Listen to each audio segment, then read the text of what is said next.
Pinas at gagawa po tayo ngayon ng sapin-sapin. At ito nga po palang ating malagkit ay kalahating kilo. Lalagyan din po natin ng 1 and 1/2 cup na sugar, na asukal. Lagyan na po natin. Haluin lang po natin.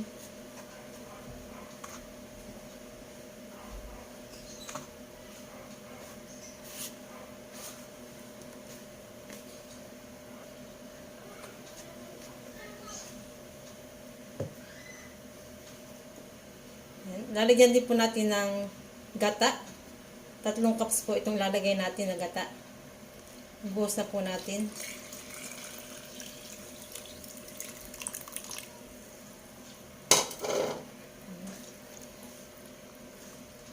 Yan, at i-mix lang po natin ito ng ayos.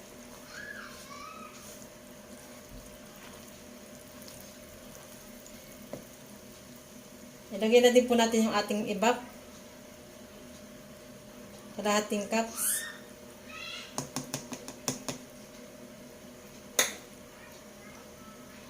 At ilagay na din po natin yung ating condense.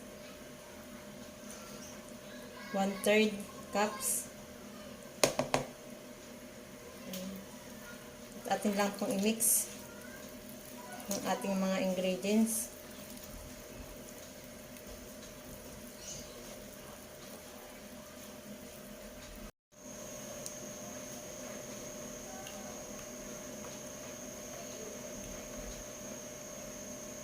Tapos na po natin i-mix ang ating mga ingredients. Atin pong hahatin ito sa 3 at lalagyan po natin ng food color. Nanghati na po natin.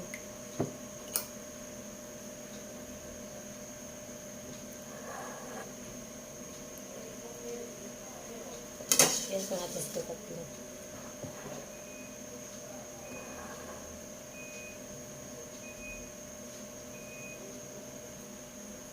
Ngayon, lalagyan po natin ng food color.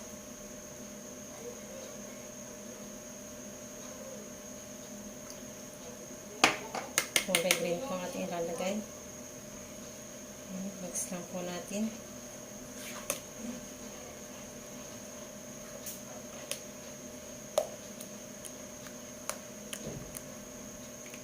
Kulay green po yan. Pandan flavor.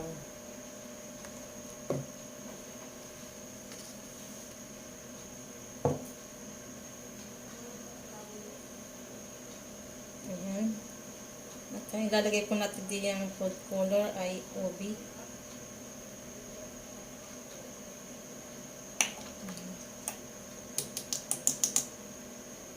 Ubi naman po ang ating ilalagay din sa kabila. Mix lang po natin.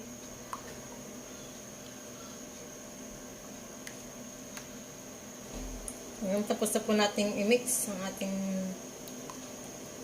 food color.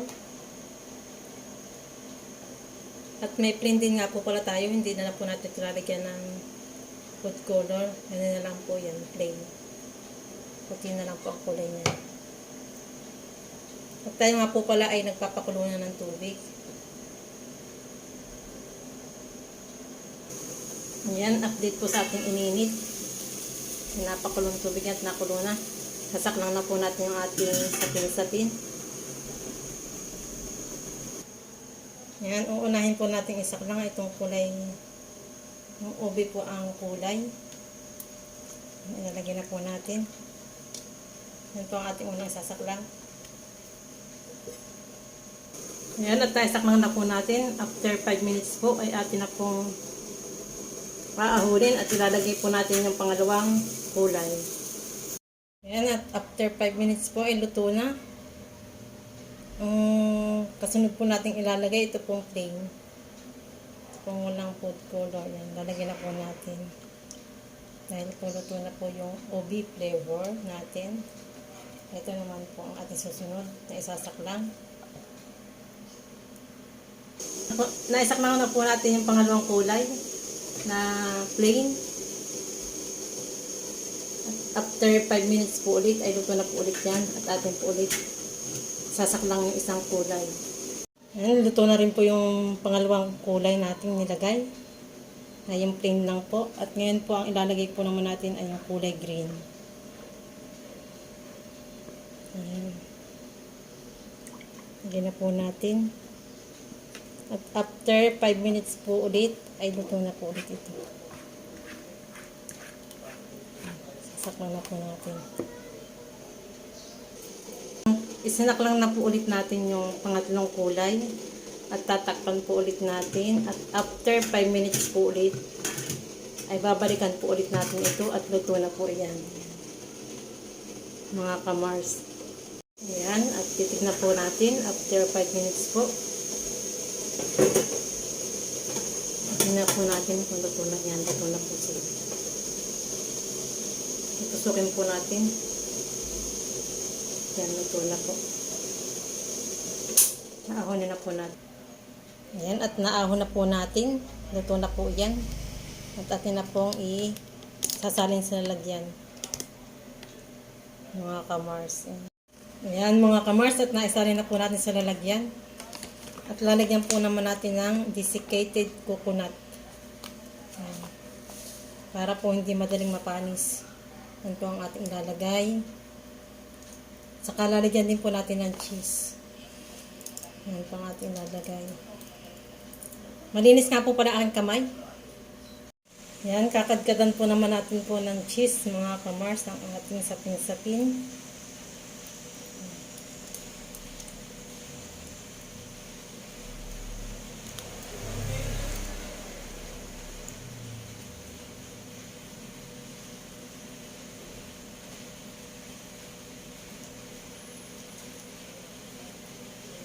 Yan, at hatiin na po natin.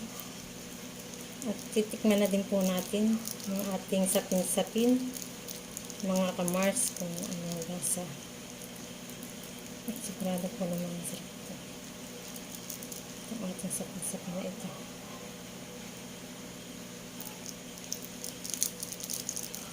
Nandaan po yung titikman.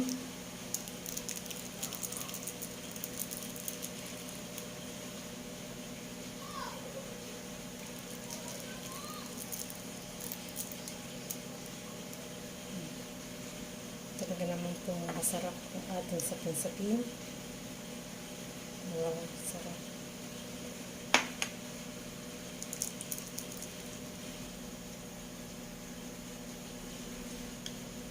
Yan na po ang ating sapin-sapin, mga kamars. Masarap ito. Wow, sarap. Yan mga kamars, try nyo din po itong lutuin. At talaga naman po magugustuhan nyo. Masarap po siya. Yan.